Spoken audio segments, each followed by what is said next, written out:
Okay, today we're in the round pen, and I thought we would do a video on round penning, the importance of it, why we do it, what we're looking for on the horse, and what we're looking for as the trainer.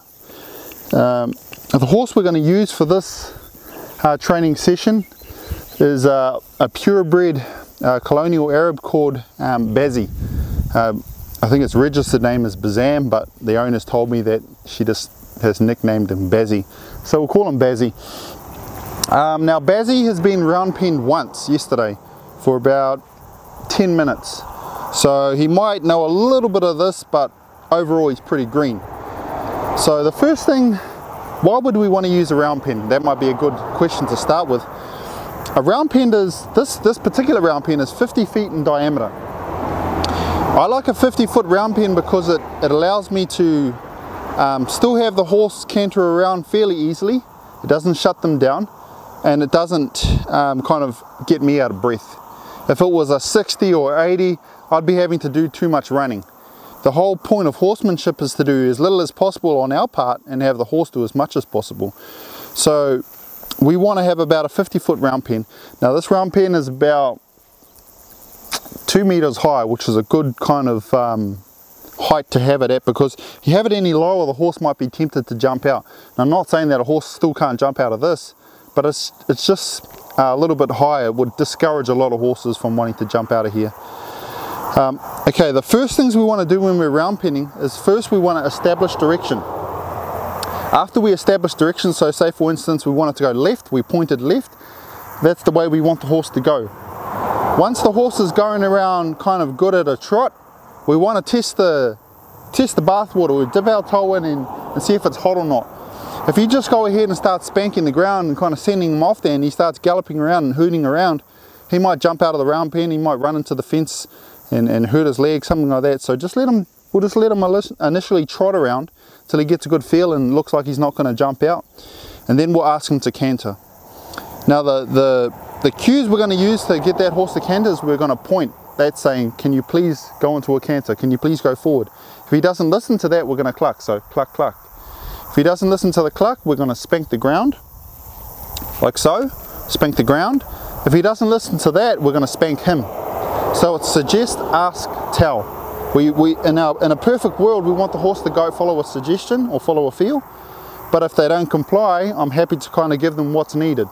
Remember, in horsemanship, we do it as easy as possible, but as firm as necessary. So once the horse is going around, we're looking for a few things. We're looking for the horse to not keep a cadence, keep a rhythm, not constantly want to keep dropping back to a trot. We want him to maintain that canter by himself. So once he kind of looks like that, then we can move into step 2 of round penning, which is get a change of direction to the inside. So we want the horse to run around like so, and when we step out in front and move backwards, we want the horse to stop, look at us, go in the new direction. Stop, look at us, go in the new direction. What we don't want them to do is come around here, stop, turn into the fence, which causes the butt to turn into us, and then go the opposite direction. 2 heels is a sign of disrespect, 2 eyes is a sign of respect. So that's what I want. I want 2 eyes, I don't want 2 heels. So if they do that, if they, say for instance, we try to change direction and they stop, turn their butt towards us and run this way, all we do is we run in here, we point in the direction we want it to go, and we spank, discourage them. As soon as they go back, all is forgiven. So once we get in a change of direction, then we want a consistent change of direction to the inside. What do I mean by that? What I mean is that we want to be starting to do figure 8s. The horse understands the concept and he's starting to become crisp. After that's achieved, we want the horse to stop, turn, and hopefully follow us to the middle of the round pen. Now, we can't guarantee that's going to happen, but that's what our goal is. That's what we're aiming towards. If that doesn't happen, we're going to start working on yielding that horse's hindquarters from a distance. And then I'll slowly cut that circle down, and hopefully that horse will lead up without anything on his head. So that's the stages we're going to work through. I'll go ahead and I'll get started, and I'll talk as we go through it. Okay, so the first thing we want to do is we want to come to the center of the round pen, and we want to pick a direction. So in this case, I want to go left. So I want to point left. If he doesn't listen to that, I'm going to cluck. If he doesn't listen to that, I'm going to spank. So I want to point,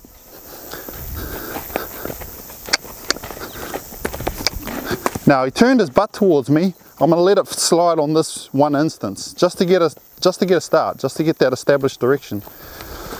So the round pen for me is kind of like a laboratory. I can experiment with a few things, but also it's a gauge of me to see how athletic this horse is, how lazy he might be, how reactive they are, how sensitive they are. So all of these things can be worked out in the round pen. The other reason I like a round pen is that I'm not connected to the horse. When you've got a halter and lead rope around that horse, the chances of you getting hurt if the horse reacts in a negative way is a lot higher than if you're not connected to the horse. So these are all reasons why I initially start any horse I've got him for training in the round pen. So again, I don't know this horse's history, I don't know his background. So the round pen is going to give me a good indication on what he's like. So I think that doesn't look like he's going to jump out of the round pen. He's trotting around pretty good, not bouncing off the walls like a like a ping pong. So we're just going to go ahead and we're going to go through the cues. Point, spank, spank, release. As soon as he goes into a canter, we leave him alone. Now point, release. Timing was a little bit out there. Point, release. Good. Nice. See how I had to ask that time? I didn't have to tell him. Point. There, again. Bazzy followed the ask. He didn't wait for me to spank the ground. Point. Now he did. Release. So, we want Bazzy to, like right there, see how I pointed? And he followed the suggestion. He knew what was coming next. Point. Now, I kind of had to spank the ground there just to kind of wake him up a little bit. Now, see how he's going around nice and consistent? He's not dropping gait. I'm going to step out in front, back, come back, back. I'm going to put my little finger up. As soon as he looks at me, I'm going to point in the new direction and quickly get back to the center of the round pen. Now, new direction, new brain. Every time you get on another side of a horse's head, you're working on a different part of their brain. It's like they're seeing you for the first time out of this eye. It would be the equivalent of a left-handed person and a right-handed person. We want the horse to become ambidextrous, so to say, meaning balanced on both sides. Point, spank, spank, spank, spank, release, point, release. So as soon as he canters, I'm going to leave him alone. There we go. Point, spank, spank, spank, leave him alone. Point, there we go, leave him alone. Point, leave him alone. Point, just going to wake his feet up a bit. See how he's kind of hopping around there like a squirrel? Just kind of free those feet up. There we go. Now I'm going to step out in front. Back, back. There we go. There's the eye. There's the new direction. Quickly spiral back to the middle of the round pen. Now, what am I seeing from this horse? This horse is starting to close the circle in. If you look up at that inside ear, what's it doing? It's stuck to me like glue. Again, another good sign. So I don't want to exhaust the horse to the point of, you know, he's just doing it because he's hella tired. I want him to do it because he respects me and understands the lesson I'm trying to get across. So I'm going to step out in front, back, back, there we go. As soon as he looks at me, I'm going to release that pressure and back off. Okay, now I'm going to start working on stage 3, getting a consistent change of direction to the inside. Step out in front, back, back, point, release. Step out in front, back, back, release. When I put my little finger up, all I'm saying is I'm thinking mentally like I've got an imaginary lead rope connected to his nose. Step out in front, grab his nose with my imaginary lead rope, and then I want to point like I've got a lead rope on my finger. Because when I eventually do put a halter on, he's going to be nice and soft. He's going to be listening to my body language rather than me having to yank him around. Step out in front, back, point. See how smooth this is getting? I'm doing little and he's doing a lot. Step out in front, back, back, release. Watch right there, he made his first mistake. Turned into the round pen. Point.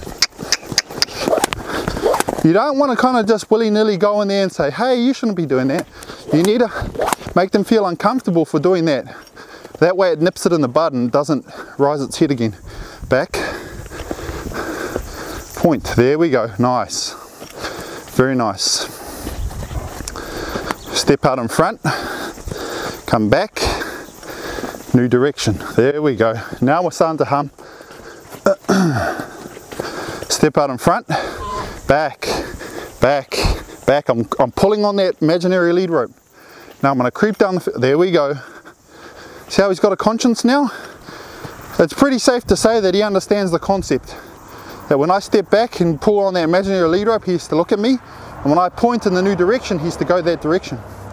So now we're going to work on the last stage, which is getting them to stop, turn, face towards us, and hopefully walk towards us, or at least face us. So I want to point. What we're going to do is we're going to wind them up a little bit. In other words, get those nostrils flaring. I want to give him an incentive to come towards me, because if he comes towards me, it means rest. Outside of the pen means work.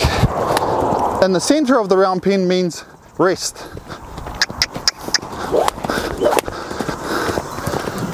So I'm just going to speed them up and then step out in front, back, back, back, release. Now I missed it a little bit there. What I'm going to do is catch his eye, release right there, walk away. When he walks towards me, I walk away. Whenever a horse walks towards you, you walk away, you retreat. There we go, very nice, very nice. Come in. Now I'm just going to wait here, set up shop and see what he has to say about it. Then I might just reach back casually, just pat him on the neck, and then I'm going to do what he's not thinking. See, predators want to stay in there. I'm going to act like a prey and walk away. And hopefully he follows me like that. Good. As a reward for following me, I say thank you very much and I pat him. I give him oxygen, give him air. Thank you very much, Bazzy. Good boy. Good boy. Now I'm going to work on yielding those hindquarters without anything on his head. There we go. There's a step. Release. You don't want to look for too much. You just want to get a few steps and then leave him alone. You can always build. But if you get too greedy, the horse might run off. So I'm going to look towards his hindquarters. See how I'm going to pull on that imaginary lead rope. There we go. There we go. That's 2 steps. So I'm going to come up here and I want to say thank you, Bazzy. Now see how he turned away from me over here? It's alright. I just pat him over here. Now I want to grab my imaginary lead rope. There we go. There's 1. There's 2. There's 3. And he's also starting to follow me. So all good stuff. I'm going to loosen up this hindquarters. There we go.